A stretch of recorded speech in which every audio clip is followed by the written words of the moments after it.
नमस्ते। ज्ञान विविधि चैनल में आप सभी दर्शकों का बच्चों का स्वागत है, अभिनंदन है। कल की कक्षा में हम सुमित्रानंदन पंत जी के बारे में पढ़ रहे थे। कक्षा 12 सरयू का पाठ 12 है, अध्याय 11 कक्षा 12 अध्याय 11 सुमित्रानंदन पंत जी। कल की कक्षा में हमने सुमित्रानंदन पंत जी हैं, इनका जीवन परिचय देख लिया था और इनकी जो एक कविता थी भारत माता, इसकी व्याख्या भी हमने कल की कक्षा में कर ली थी। अपनी पाठ्य पुस्तक में 2 कविताएं हैं, वो इनकी संस्कृत है भारत माता और दूसरी है धरती कितना देखती है। तो कल की कक्षा में हमने एक कविता है उसका अध्ययन कर लिया था। आज की कक्षा में हम जो दूसरी इनकी कविता है धरती कितना देखती है, इसकी व्याख्या देखेंगे और इसके साथ में प्रश्नोत्तर का अध्ययन भी आज की कक्षा में करेंगे। चलो हम शुरू करते हैं। आहा धरती कितना देखती है, मैंने छुटपुन में छिपकर पैसे बोए थे, सोचा था पैसों के प्यारे पेड़ उगेंगे, रुपयों की कलदार मधुर फसलें खनकेगी और फूल फल कर मैं मोटा सेठ बनूंगा। देखिए पंक्तियों से एकदम सीधी सीधी पंक्तियां हैं, एकदम खुशहाल गुण यहाँ है कि बिल्कुल सीधा सीधा अर्थ निकल के है, कोई लक्षणता कोई व्यंजकता कुछ भी नहीं है, एकदम सीधा सीधा अर्थ है, हमारे समझ में आने वाला अर्थ है। कवि पंत जी है जो बचपन की अपनी बात याद करते हुए कहते हैं कि बचपन में मैंने है कि लोग बस आकर मैं नहीं जानता था कि धरती का महत्व कितना है।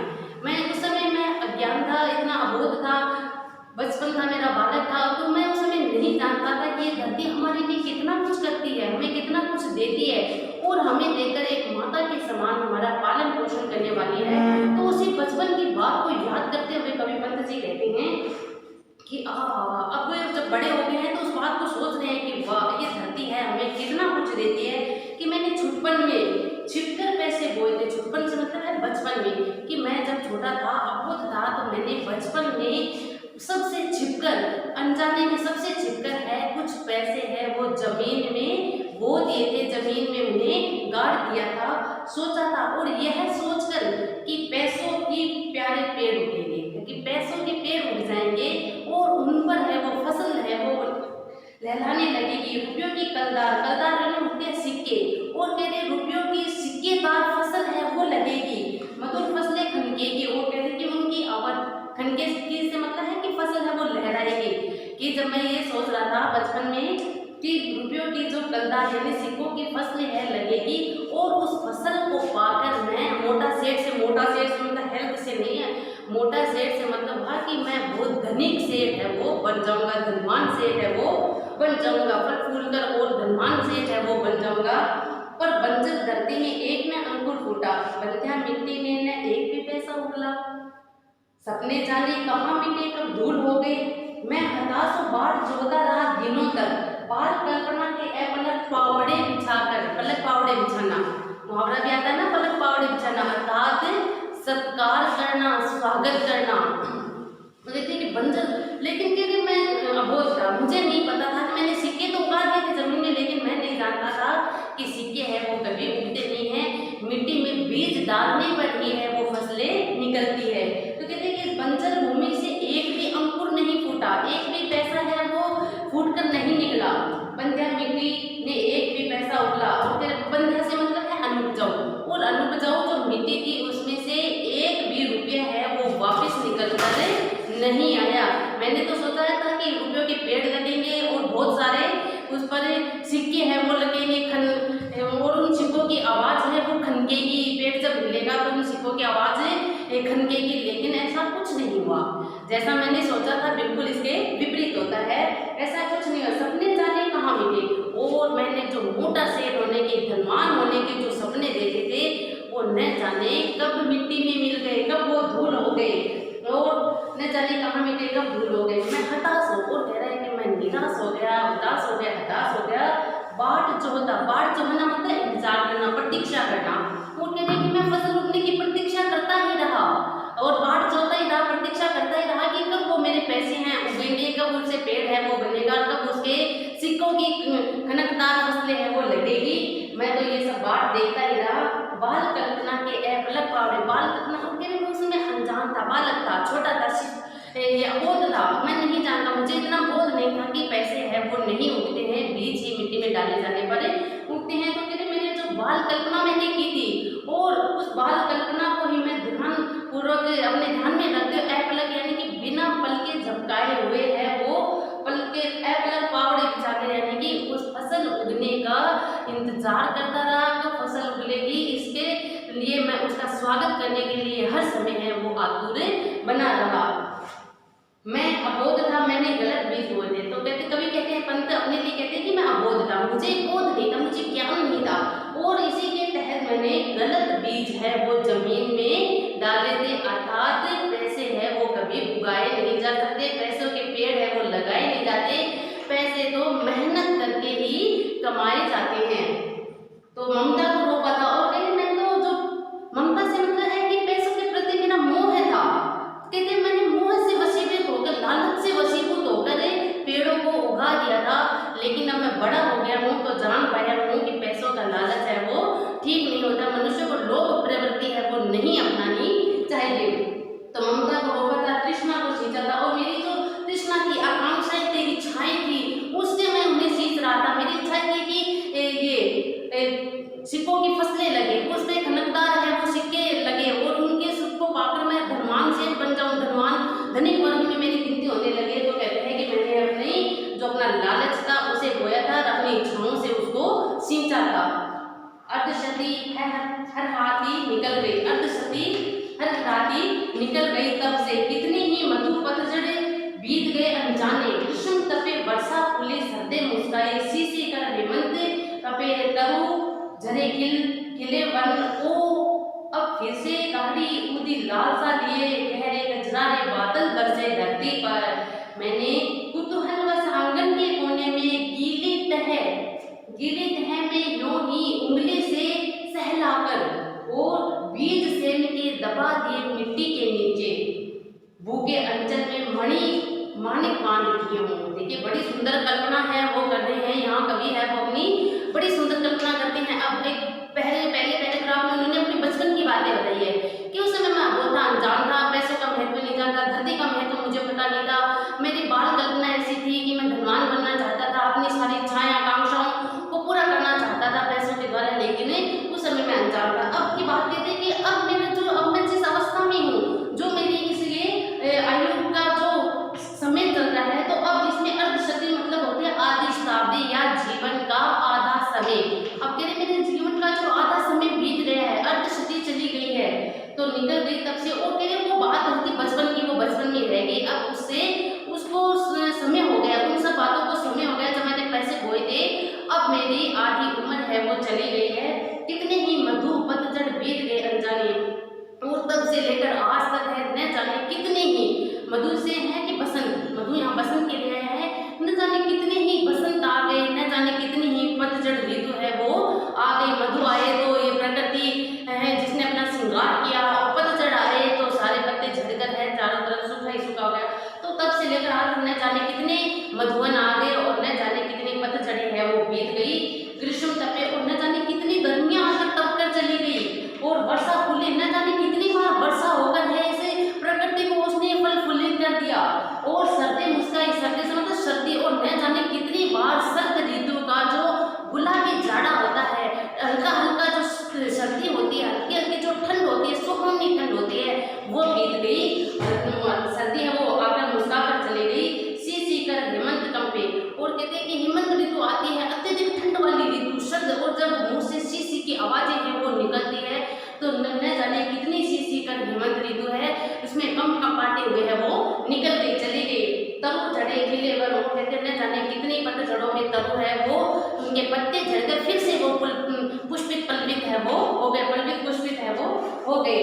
ओ और कहते हैं ओ अच्छा, फिर से गाड़ी उदी लाल चले, और कहते हैं कि मन में एक गहरी लालसा, गाड़ी मतलब गहरी लालसा लिए हुए कि गजरारे, गहरे गजरारे, गजरारे मतलब होते काले रंग के, गहरे काले काले रंग के बादल बरसे धरती पर, फिर से बादल है वो बरस गए, एक मन में एक गहरी लालसा लिए हुए कि प्रकृति अपना श्रृंगार करेगी, चारों तरफ हरियाली होगी, वर्षा ऋतु है बड़ी सुहावनी ऋतु होती है, क्योंकि वर्षा ऋतु से पहले हम ग्रीष्म ऋतु से तपे हुए रहते हैं, धूप से आहत रहते हैं, गर्मी से आहत रहते हैं, और ऐसे में वर्षा का जल आना हमारे लिए बहुत ही आनंददायक होता है, खुशी देने वाला होता है।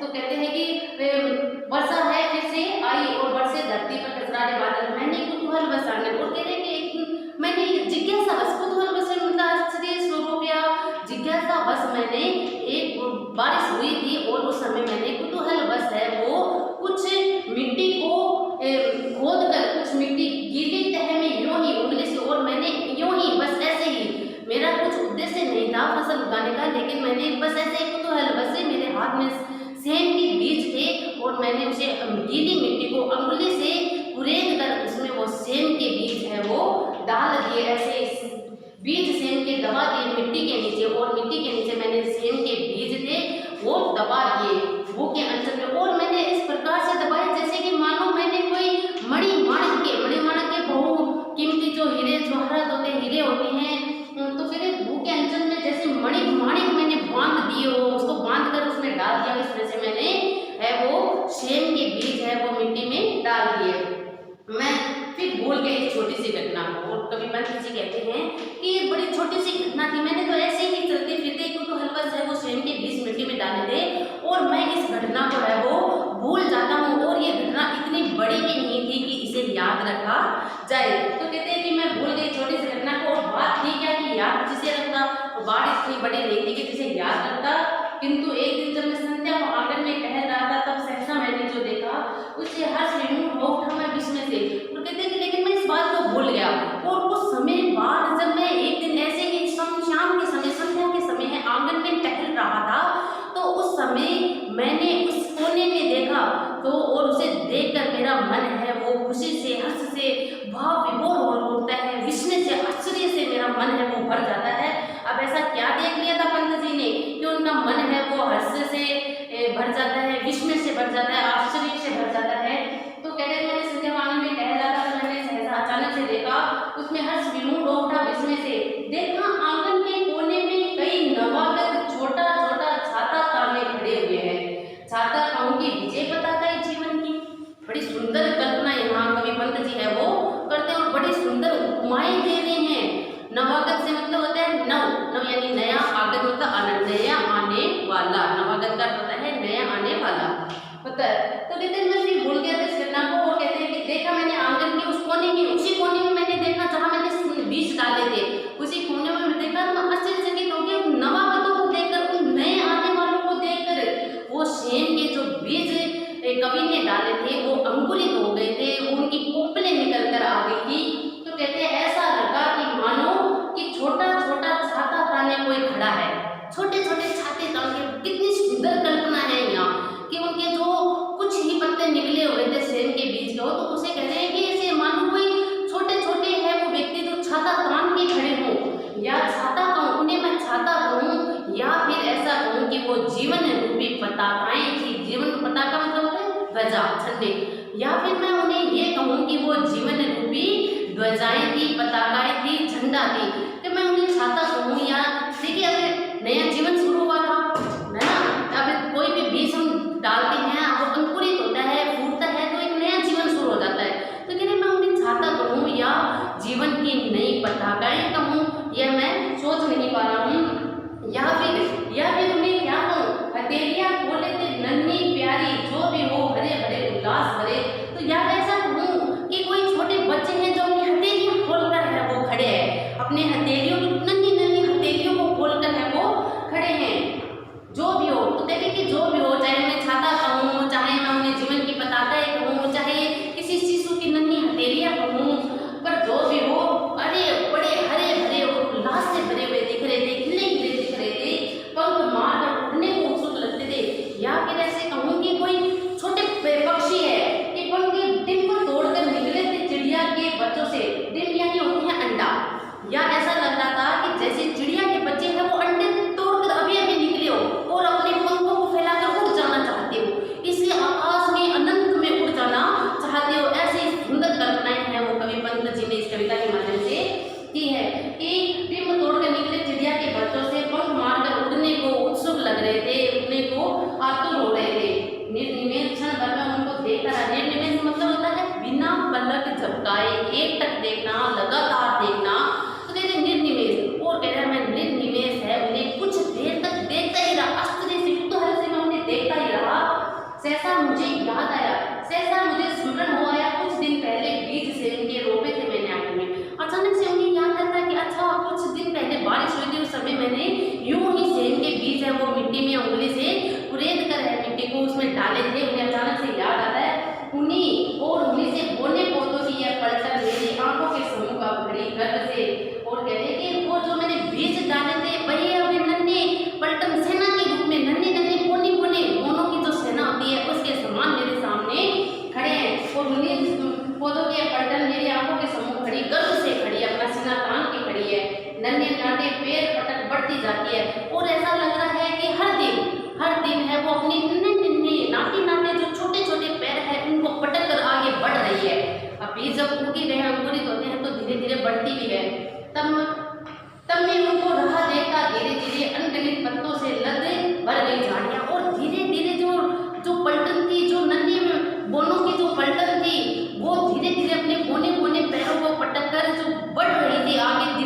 बढ़ती ही जा रही थी और मैं आए दिन उन्हें धीरे धीरे है वो देखता रहा। अनगिनत पत्तों से लद गई भर गई झाड़ियाँ, और जो अनगिनत यानी न गिन सकने वाले इतने सारे पत्तों से है वो झाड़ियों के समान है वो लबालब हो गई, लद गई है, पत्तों से लद गई थी।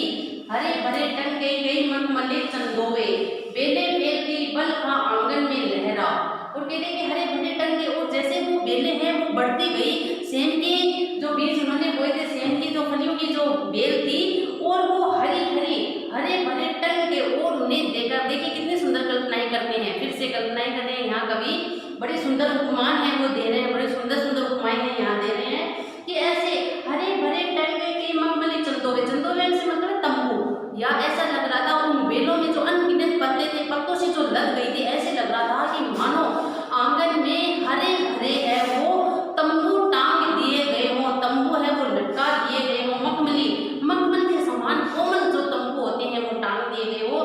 बेले फेर गई बल खा आंगन में लहरा, और बेले है वो बल खा खा के, देखिए आप सभी जानते होंगे लताएं होती है, बेले होती है, वो बल खा खा के ऊपर चढ़ती है, सीधी पेड़ की तरह ऊपर है वो सीधा नहीं जाता, उनका तना नहीं जाता, वो बल खा खा के चढ़ती है। तो वही बात कह रहे हैं कि बेले फेर गई बल खा आंगन में लहरा कर, और पूरे आंगन में वो लहरा कर बल खा खा कर बेले है वो फेर गई थी। और सहारा लेकर बाड़े की टट्टी का हरे हरे तो झरने फूट पड़े ऊपर को। और कहते हैं कि वो बेले है वो सहारा लेकर, देखिए बेले होते हैं उनको किसी न किसी का सहारा लेना पड़ता है, तो सहारा लेकर जो बाड़े बाड़े से मतलब वो जो बाड़ लगाई हुई थी या कुछ ऐसा उन्होंने जो छतरी लगा रखी थी, उसके ऊपर से सहारा लेकर बाड़े की जो टाटी लगाई गई थी, अब खिड़कियों के दरवाजों के पास लगाई जाती है, टाटियां लगाई जाती है, ठंडी हवा के लिए लगाई जाती है, तो उन सब का कुछ न कुछ सहारा लेकर वो बेले हैं वो ऊपर चढ़ गई थी। हरे भरे सो झरने, और ऐसा लग रहा था कि मानो मेरे आंगन में हरे भरे अनेकों सौ प्रकार के झरने हैं वो मेरे आंगन में झरझर है वो झर रहे हो, ऐसा लग रहा था। मैं अवाक रह गया, वंश कैसे बढ़ता है। और कह रहे हैं उन्हें देखकर मुझे बड़ा आश्चर्यचकित रह गया कि वंश है वो किस तरह से बढ़ता है, वंश परंपरा है वो किस तरह से चलती है। छोटे तारों से छिद्रे फूलों के छींटे ऐसे लग रहे थे कि मानो वो नीले आकाश में जो तारे होते हैं उसके समान छोटे तारों से छिद्रे। और कभी उन्हें देखकर लगता था कि मानो वो फूल खिल गए हों, अनेक फूल है वो खिल गए हों इस प्रकार से। तो कभी मैं उनको बेलों को जब देखता था तो कभी ऐसा लगता था कि मानो वो छोटे तारों के समान छिद्रे हुए उनके जो पत्ते थे वो लगे थे। वो समय के साथ साथ है वो बेलें जब बड़ी हो गई तो उन पर फूल भी है वो निकल आए थे, तो फूलों के छिंटे भी अब आने लग गए थे। फूल खिलने से पहले एक कली के रूप में होते हैं, तो वो कलियां सी आने लग गई थी, तो फूलों के छिंटे पड़ने शुरू हो गए थे। झागों से लिपटे लहरी शामन लतरों पर, और ऐसा लग रहा था, लतरों मतलब लहरों पर, और उन्हें देखकर ऐसा लग रहा था कि मानो शामन मतलब हरी भरी कोई लहर हो, और उस पर झाग जिस प्रकार होते हैं, सफेद झाग होते हैं, उसी प्रकार लग रहा था कि फूल आने पर उनके जो थेम के बीच के सफेद फूल लगे थे, तो उन्हें देखकर लग रहा था कि लहरी शामन लतरों पर, कि लहर के जो झरना था, लहर थी, उसकी जो लहरें हरी भरी शामिल यानी हरी भरी लहरों पर ऐसे लग रहा था मानो झाग है वो बह रहे हो, झाग है वो आ गई हो। सुंदर लगते थे वापस के हसमुख नभ से, और ऐसे वो फूल इतने सुंदर इतने प्यारे लग रहे थे कि मानो अमावस के हसमुख नभ से, अमावस है यहाँ विस्मृत था थोड़ा, तो सुंदर लगते थे अमावस के हसमुख नभ से। जिस प्रकार अमावस्या की रात्रि काली रात्रि होती है, उसमें तारे किस प्रकार से सुंदर लगते हैं, टिमटिमाते हुए लगते हैं, वैसे ही सेम की जो फैली थी उन पर लगे हुए फूल है वो अमावस की रात्रि में खिले तारों के समान है वो लग रहे थे। चोटी के मोती से, आंचल के बूटों से, और कभी कभी कल्पना करते हैं या वो ऐसे लगते थे कि चोटी किसी नायिका, सुंदर नायिका ने श्रृंगार करके अपने चोटी में मोती जड़ दिए हो, इस प्रकार से वो फूल लग रहे थे। या फिर ऐसा लग रहा था कि किसी नायिका की ओढ़नी में लगे बूंटे हो, वो ओढ़नी में बूंटे लगते हैं, सुंदरता के लिए लगाए जाते हैं, तो ऐसे लग रहा था कि किसी नायिका के आंचल में लगे हुए वो बूंटे हो। ओहो, समय पर उसमें कितनी फलियां फूटी है, ओह बड़ा आश्चर्यचकित होकर कहते हैं, विस्मय से होकर कहते हैं कि फलियां हैं वो लगी। कितनी फलियां, वो समय उसमें कितनी फलियां फूटी, बहुत फलियां हैं उसमें फूटी। पतली चौड़ी कलियां, उफ नन्ही क्या गिनती। और कहे उफ मैं उनकी क्या गिनती करूं। तो कभी वो आकार में पतली थी, कोई चौड़ी थी, कोई छोटी थी, कोई लंबी थी, तो उनका आकार एक जैसा नहीं था। कितनी सारी कलियां, पतली चौड़ी कलियां और कलियों के समान सुंदर दिखने वाली, उफ उनकी क्या गिनती मैं करूं। लंबी लंबी अंगुलियों से, नन्ही नन्ही तलवारों से। और ऐसे उनको देख कर ऐसे लगता था कि मानो वो पतली पतली अंगुलियों के समान थी। फलियों के भी अब देखो उपमाएं दे रहे हैं, कभी उन्हें पतली पतली अंगुलियों की उपमा दे रहे हैं। कैसे लग रहा था कि लंबी लंबी अंगुलियों से, लंबी और पतली अंगुलियों के समान लग रही थी। या फिर कभी कभी ऐसा लग रहा था कि मानो नन्ही नन्ही तलवारें हैं वो उस पर लटका दी गई हो, क्योंकि फलियां थी कुछ ऐसा चंद्राकार सा लिया हुआ थी, तो ऐसे लग रही थी कि मानो वो नन्ही नन्ही तलवारों को लटका दिया गया हो पन्ने के प्यारे हारों से। और यह ऐसे लग रहा था कि पन्ना होता है, बहुमूल्य नग होता है, नगीना होता है, उसके समान लग रही थी। पन्ने के प्यारे हार के समान लग रही थी। फलियां थी वो गुच्छों में लगी हुई थी, खूब गुच्छों में लगी हुई थी, लाइन में लगी हुई थी। तो ऐसा लग रहा था मानो पन्ने का सुंदर हार है वो सजा दिया गया, उस बेल पर लगा दिया गया हो। झूठ न समझे चंद्र कलाओं से नित बढ़ती। कविपंत कहते हैं कि इस मेरी बात को आप अतिशयोक्ति न समझे, मेरी बात को आप मिथ्या न समझे, झूठ न समझे, कि ऐसा लग रहा था कि झूठ न समझे चंद्र कलाओं से, जिस प्रकार चंद्रमा की कलाएं नित बढ़ती है वैसे ही वो फलियां नित है वो बढ़ रही थी। सच्चे मोती की लड़ियों से ढेर ढेर, और कह रहे कि सच्चा जो मोती होता है, सच्चे मोती की लड़ी जो होती है गुच्छे में लगी हुई, ऐसे वो गुच्छे के गुच्छे हैं वो उस पे लगे हुए थे ढेर ढेर। और ढेर की ढेर फलियां हैं वो खिल गई थी, लग गई थी। झुंड झुंड झिलमिल कर कचकचिया तारों से, कचकचिया तारे होते हैं ना जो ये झुटमुट अंधेरा होता है उसी में वो तारे दिखाई देते हैं। तो झुंड में जो तारे दिखते हैं उनके लिए आया है कि झुंड के झुंड झिलमिल कर ऐसे लग रहा था कि मानो झुंड के झुंड कचकचिया तारों के समान है वो लग रहे थे। झुंड के झुंड में है वो फलियां लगी हुई थी।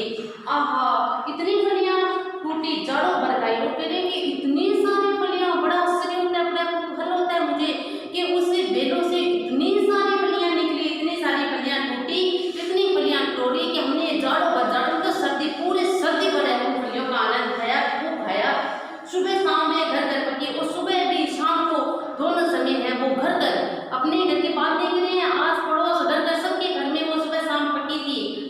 पड़ोस पास के और आस पड़ोस के पास के सभी घरों में है सुबह शाम फलियों की सब्जी है वो बनी थी। जाने अनजाने सब लोगों में बंटवाई। तो कह रहे जिनको हम जानते थे, जो हमारे रिश्तेदार थे, करीबी थे, जानते थे, मित्र थे, उन सबको हमने फलियां बांटी। और जो अनजान थे, जिनको हम नहीं जानते थे, उनको भी हमने वो फलियां बांटवाई। बंधु बांधव भाई बंधुओं में हमने ये फलियां बंटवाई, मित्र मित्रों में ये फलियां बंटवाई, अभ्यागत मंगतों ने। और कहते हैं अभ्यागत आने वाले जो दीन गरीब व्यक्ति होते हैं जो मांग कर खाते हैं, उन्हें भी हमने ये फलियां हैं वो खूब खिलाई, खूब बांटी। जी भर भर दिन रात मोहल्ले भर ने खाई। और न केवल अब देखिए ढेर की ढेर फलियां उतर गई है तो कितना खाते पंत जी का परिवार। तो कहते हैं कि अब हर आने जाने वाले, हर जान पहचान वाले, हर अनजान व्यक्ति को, आने वाले अभ्यागत को, मंगतों को, सबको हमने खूब जी भर भर कर रात भर मोहल्ले भर में बंटवाई और खाई। कितनी सारी फलियां, कितनी सारी फलियां। यह धरती कितना देती है, धरती माता कितना देती है अपने प्यारे पुत्रों को। तो कहते हैं कि आज मुझे ये समझ में आया है इस धरती का महत्व क्या है।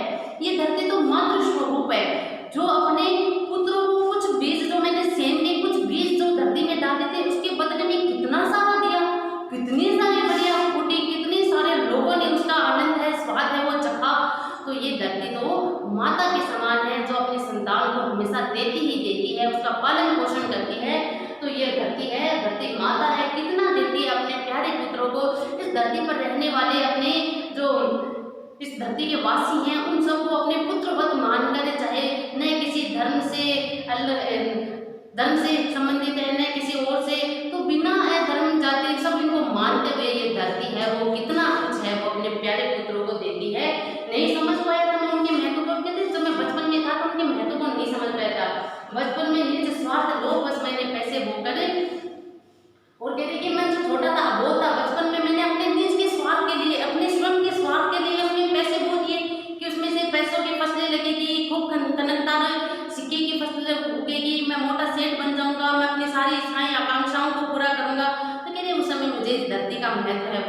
नहीं पता था कि धरती तो अपने पुत्रों का पालन है, वो सब कुछ देकर करती है। बचपन में निज स्वार्थ के लोग बस मैंने अपने पैसे बो दिए थे, उस समय मैं अनजान था, अबोध था, धरती के महत्व को नहीं जानता था।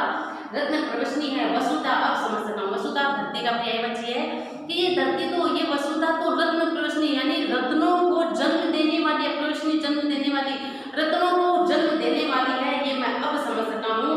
इसमें सच्चे ममता के दाने बोले हैं। और हमें तो इस धरती पर अगर कुछ बोना ही है, तो इस धरती पर अगर कुछ फैलाना ही है, तो वो ममत्व, प्यार, अपनापन, स्नेह के बीज हैं वो इसमें डाले जाए। और यहाँ के जो भारतवासी है, इस धरती पर रहने वाले सभी मनुष्यों में ममत्व का भाव है, अपनत्व का भाव है, वो फैल जाए। ऐसा कवि कहते हैं कि अगर इसमें कुछ बोना ही चाहते हैं तो ऐसे बीजों को बोइए। और इन्हें जन की क्षमता के दाने बोलने, वो कहते हैं कि इस धरती में तो जन के यानी कि जो इस जनता जो इसके रहते हैं, इसमें वो सक्षमता पैदा हो, वो उसमें काबिलियत पैदा हो, ऐसे बीज हमें ऐसे इसमें उगाने हैं। यानी यहाँ के रहने वाले जन जन में कला कौशल को पैदा करना है। इसमें मानवता ममता के दाने बोली हैं। और इसमें हमें मानवता के, कि यहाँ रहने वाले सभी व्यक्ति हैं वो मानवता का पाठ सीखे, अपनत्व का पाठ सीखे, और प्यार स्नेह का पाठ है वो सीखे, जिसमें उगल सके फिर धूली सुनहरी फसलें। और अगर ऐसे बीज हम इस धरती में डालेंगे, ममत्व के, अपनत्व के, मानवता के, स्नेह के, तो फिर ये धरती भी हमें पलट कर अपनत्व देगी, प्यार देगी, स्नेह देगी, भाईचारा देगी, मित्रता देगी, और अपना सब कुछ मानवता के भावों से भर देने वाली होगी। मानवता के जीवन श्रम से हंसे दिशाएं, हम जैसा बोएंगे वैसा ही पाएंगे। तो कवि यहाँ देखिए भाग्यवादिता की भी बात करते हैं कि हम जैसा बोते हैं वैसा ही हमें काटते हैं, अर्थात हम जैसा कर्म करते हैं वैसा ही हमें फल की प्राप्ति है वो होती है। मानवता के जीवन से, ये श्रम से, मेहनत से लोग है, मानवता के श्रम से यहाँ जिए और उल्लास से मनाए, खुशियाँ मनाए, ऐसा यहाँ के भारतवासी है, जन जन का जीवन है वो।